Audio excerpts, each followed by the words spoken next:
tí bá ń jí láàárọ̀ tí mò ń gbé yín ṣépè everyday tí mò ń fi ojoojúmọ́ gbé yín ṣépè steady deserve ẹ̀. Ìdílé òfò ni, ìdílé apanilẹ́kún ni, ìdílé onírọ́, ìdílé oríṣiríṣi ló wà ní ìdílé yín. Ẹni tí ẹ ti jóná ní ìdílé yín, ẹni tí ẹ ti jóná. Ẹ wá ń wẹ́ni kúnra. Kílẹ̀ wá dénú láìfù Mohbad gan tó ẹ̀kẹ́ sí máa tàmàlà yín jẹ́jẹ́, tó ẹ̀kẹ́ sí máa ro àmàlà jẹ́jẹ́. Ní ìmọ̀ àwọn kọ́sítọ́mà tó ń bá yín jẹun gan. Mi lè rí oyin bí ọdún tó ń jẹ kí n yàwó ẹgbẹ́ mi fẹ́ jẹun. Wicked family. Wọ́n ti sin Mohbad o. Ó ti kó 1 year sí yìí o. It's no more going to 1 year. It's no more going to 1 year. It's more than 1 year now. It's more than 1 year. It's more than 1 year. Wicked people, foolish family, God will punish you. Ìdílé yín ò ní ṣoríire. Gbogbo kò sọ́mọ ológo mọ́ ìdílé yín. Ẹ ti báyé ìdílé yẹn jẹ́. This is no more going to 1 year. Eléyìí ò ń ṣe going to 1 year mọ́. Eléyìí ò ń ṣe going to 1 year. Mohbad, we go get justice before 1 year. We will get justice before 1 year. This is more than 1 year now. Ẹ máa gbọ́ ẹ̀yin olóṣì. Ayé yín máa bàjẹ́ ni. Ìdílé òfò. Ẹ máa wo Ọlọ́run máa tún yín ká ni. Wicked people. Kílẹ̀ gain. No gain. There is no gain. There is no gain in anything. This life, ayé tá wà yìí, there is no gain. Òjò máa rọ̀, òjò máa dá. Òjò tó rọ̀ sílẹ̀, ilẹ̀ máa tún fà mu. Òòrùn máa ràn, òòrùn máa wọlé, òru máa dé, òru máa lọ. Everything máa ṣẹlẹ̀. But you will die one day.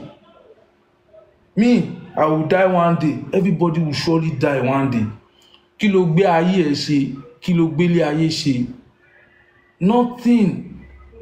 Some people are on this earth since when God has created them on this earth. Wọ́n ti ṣe rere kan rí.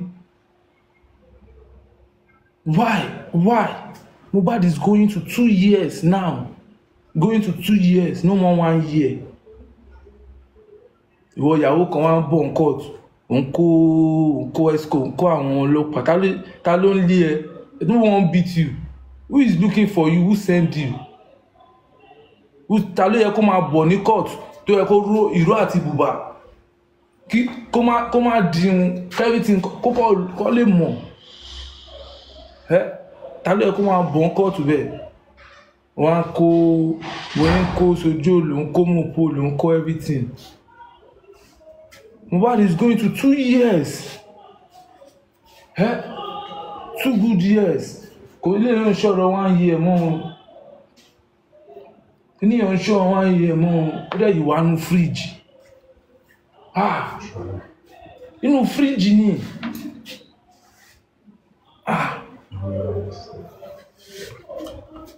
Ọmọ àwọn èèyàn ya rere gan-an.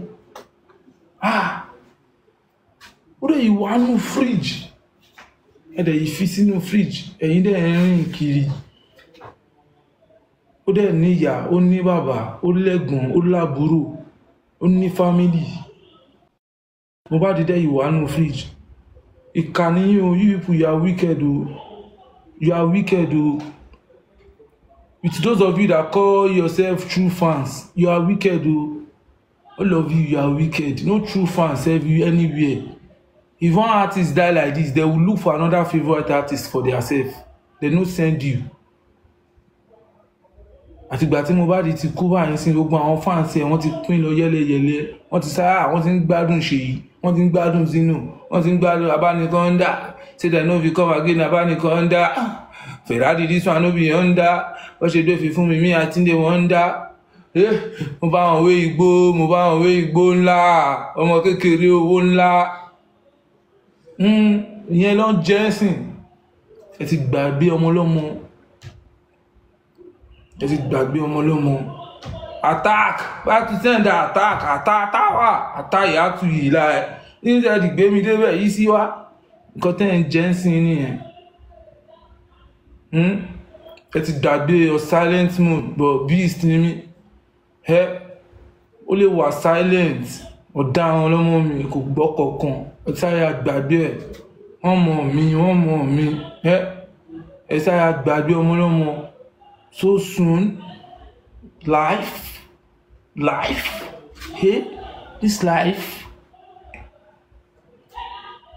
they only fuck with the living ones. They only fuck with you that are living. If you are dead, don't let them kill you. Now why you no fit kill me? Wọ́n bí aláya yín rè.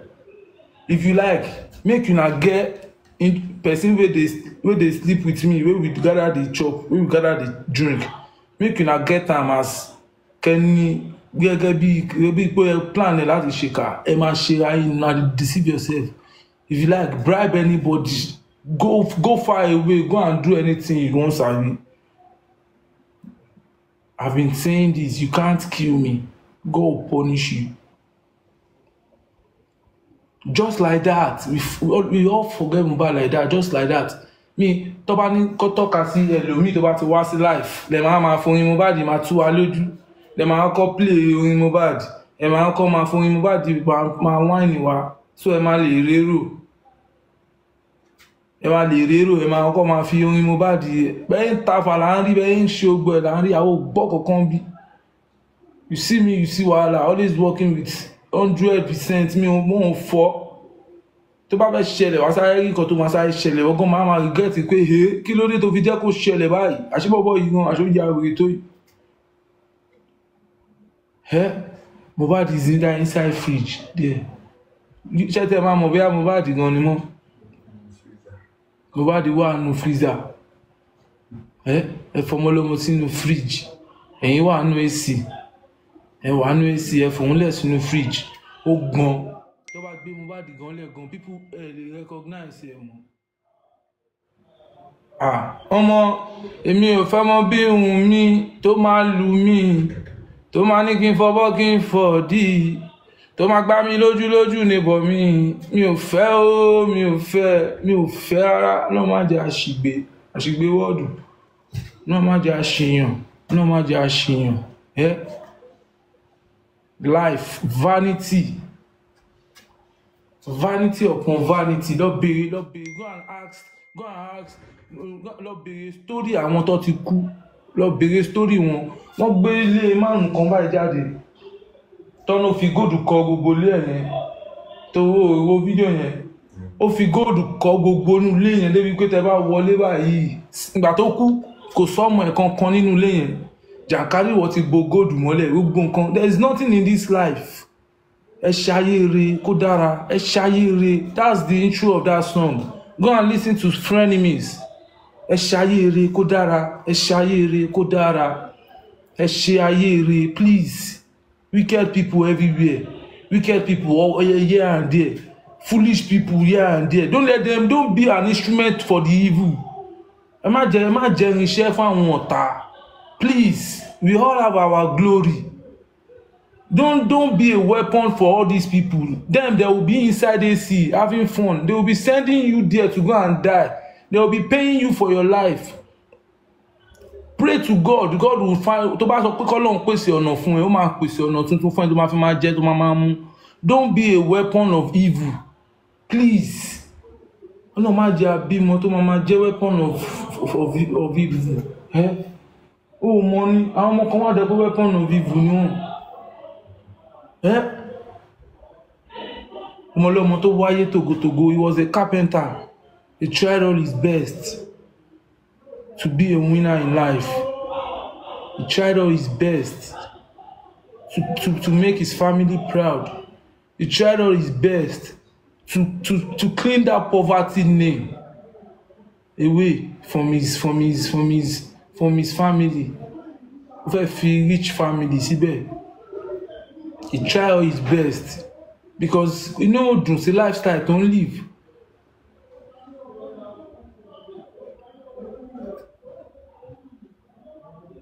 Try go best ẹ̀. Ẹ̀yin wá wò pé ayé yín ti bàjẹ́ o. Ẹ ní ṣoríire. Asán. Wunmi, then you can't go away. You won't be able escape. Wunmi, let me tell you something. You can't escape this. You know what killed Mohbad. I won't lie to you. If no one knows, you know. Because you know Mohbad kú sí. Yes. Kò sí kan tó kàn mí pẹ̀lú anybody. Mommy Mohbad tí mo sue is because ẹnu wọn tí ò gbé jẹ́ síbì kan. I have a proof. I can't just sue anybody. Kó dẹ̀ lọ answer query wọn. Mo sọ fún ẹni tó bá mọ̀ wọn kó lọ answer query wọn kó tó lọ fà. Because nǹkan tó wà lẹ́yìn ẹ̀fà ó ju èje lọ. I'm not playing this time around. I'm not joking. Èèyàn kan ò lè fẹ́ borúkọ mi jẹ́ and you should tell me to be looking. Tí bá ṣá lè jà, mo ṣá lè sue wọn. Kó lọ sọ reason why and the evidence tó fi sọ trash. Kó lọ submit it. You have no evidence. You've seen no video of me and your son fighting.